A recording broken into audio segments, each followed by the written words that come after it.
We are looking at replacing our crankcase ventilation system, that is this here, and the two seals. Now, when I got this Jeep, I actually did this before because these two seals had crystallized into rock hard solid things, and one of these plastic things had started to crack and break off from heating over time, and I couldn't do anything with them. I had to like dig it out as hard as I could and try not to drop any chunks back down into the top of the valve cover.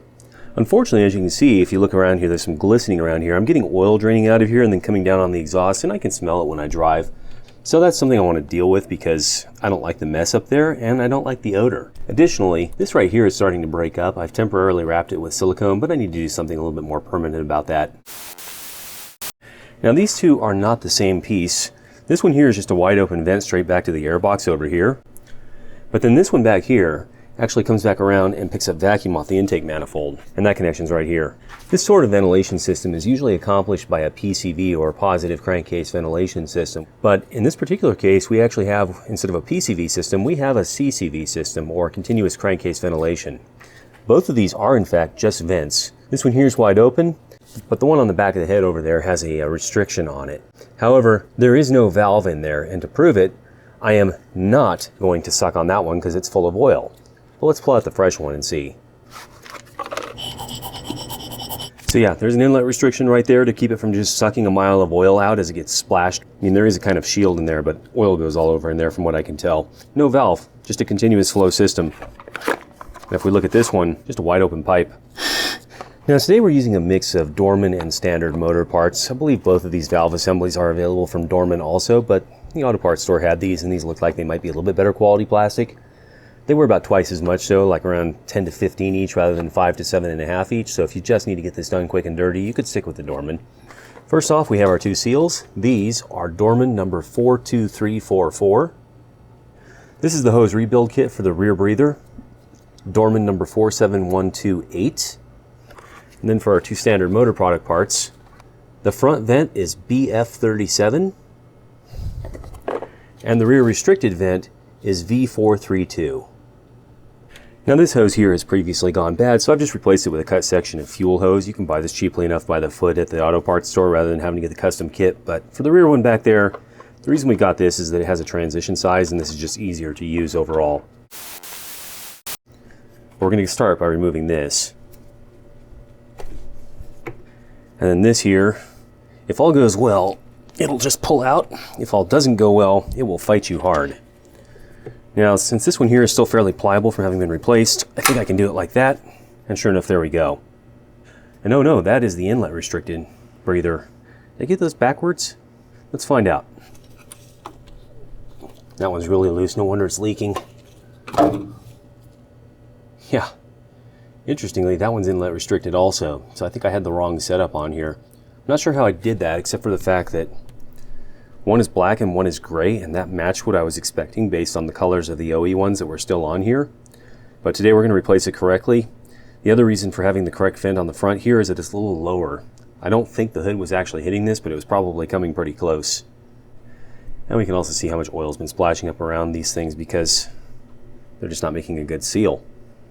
Now, we ended up not needing it because of the amount of oil lying around, but something like WD-40 would be a good lubricant if you're having trouble getting these out due to being baked in with age. Alright, so this hose section we're saving and reusing.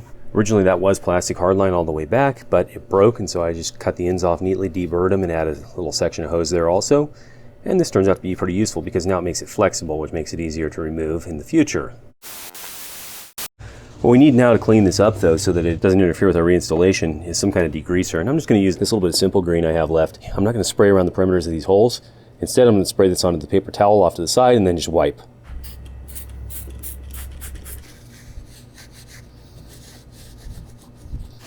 That's looking a lot drier and cleaner than it was, and it should be good enough for what we want to do next. And double checking my new seal, that does look like the correct diameter. Okay, now as far as I know, this isn't specified by the factory service, nor is it strictly necessary, but since it looks like that seal is prone to shrinking up a little bit, I want to go ahead and add just a little bit of Permatex black around the perimeter, and I want to be very careful because you can see I have this flanged lip, and if I'm not careful about how I apply this, it'll push it down into the crankcase, which we absolutely do not want. Okay, so first up, I'm going to take just a little bit and go around the lip right here, just barely. Just enough to get a little coating like paint and make sure none of it's going inside the valve cover there. Okay, so hopefully that prepped it a bit. And now I do the same thing in the seal and just try and get it inside the little flange lip here, but not on the flange. You can, of course, use the adhesive RTV sealant of your choice if you decide to do this, but I like Permatex Black. It's always been very good to me, and it seems to work very well in relatively small amounts, which is a plus.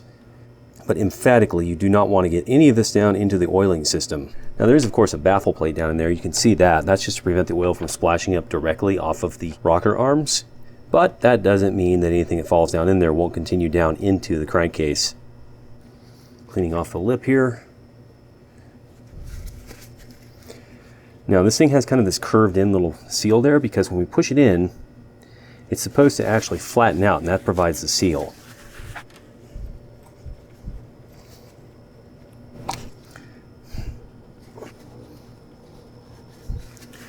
I'm expecting that once we put the vent tube down in there, that's going to finish it off. Now as we saw when I removed, I had the wrong part up here. I actually had 2 of the restricted breather. This one here, as far as I know, is supposed to be the correct one. It matches what I've seen on all kinds of pictures of the later 4.0s. So let's go ahead and try and insert that next.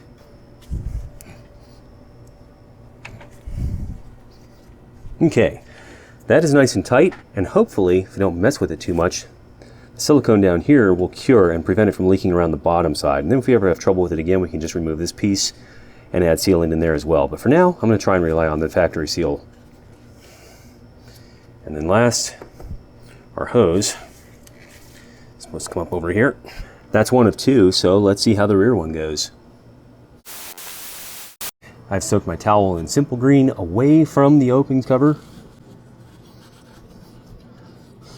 Okay, that there should be dry enough for Permatex Black. Once again, just a thin coating around the edge here to prime the surface.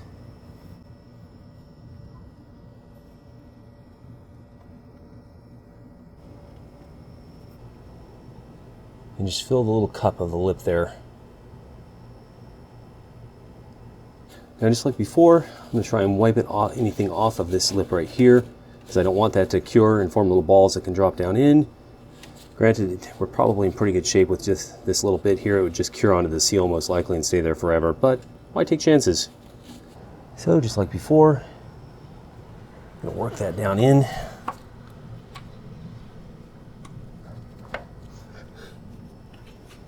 And wipe up the excess.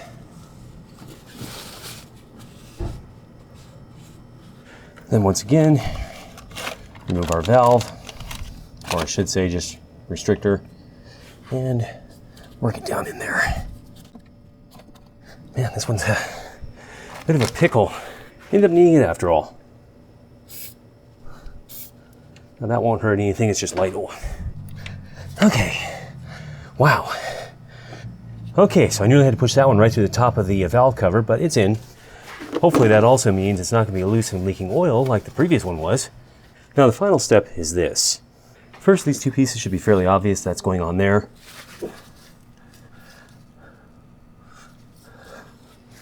And then that's going in there. But where does this second piece go, you ask? That one actually goes right down there on the intake manifold.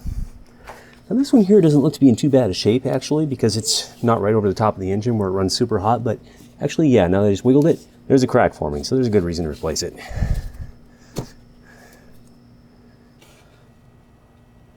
Yeah, this rubber piece here is pretty crystallized, all things considered. It's hard, it's brittle. And if I don't slit it first, I'm probably going to break this plastic tube, because this plastic tube's not in much better shape. It was done. So now this new piece, well, let's go ahead and slide it all the way on like it's supposed to. Okay, a little WD-40 did the trick there.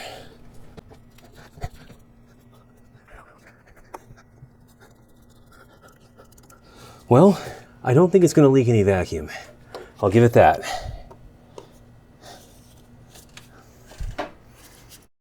Well, that is that. Unless you created or fixed a vacuum leak that was either there or not there, you shouldn't notice any difference when it runs, except for the fact that it's not leaking oil anymore, and that's always a good thing. You really can't stop these things from leaking everywhere. There's always going to be something that starts, but why have more than you have to? Now, that was about $60 or $70 worth of parts to fix a relatively small leak, but it is part of a system where if it keeps going, it can cause vacuum leaks. Vacuum leaks can cause strange engine behaviors. They can cause check engine lights. I live in a state where periodic inspections are required for emissions, so And besides that, I didn't like the smell of oil constantly running down on the exhaust manifold from off the valve cover. But anyway, that's how you tackle that job. So, thanks for joining us again today, and we'll see you again next time, whenever that is.